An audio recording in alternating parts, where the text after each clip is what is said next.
வாங்க எல்லோரும் என்ன பண்ணுறீங்க? உடம்பு அசதியாக இருக்குப்பா, அதை வீடியோ போட முடியல. ஃப்ரிட்ஜு தொடச்சி மாதம் ஆச்சுங்க, 1 மாதம் ஆச்சு.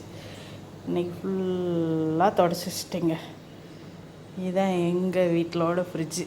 இது வாங்கி 10 வருஷம் ஆகுதுங்க. ஓகே, என்னென்ன இருக்குன்னா அங்கங்கே உடஞ்சி தான் நிற்கிது.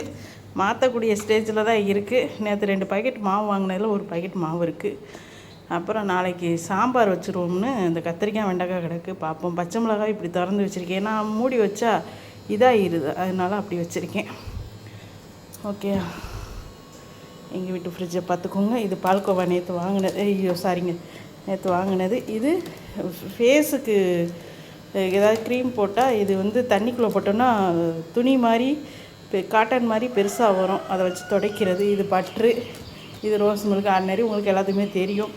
ஓகே, இந்த ஆப்பிள் வாங்கிட்டு வந்து வச்சுருக்காங்க, இதுக்கு உள்ளே வச்சுட்டு அடுத்து எங்கள் சேடப்பையில் குளிப்பாட்டணும்.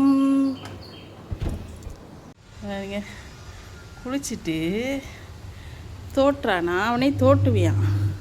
இன்றைக்கி என்னன்னா உள்ளே கதவை திறந்து விட்டு நான் போய் பெட்டில் படுக்கணும்னு சாதனை பண்ணிக்கிட்டு உட்காந்துருக்கேன்.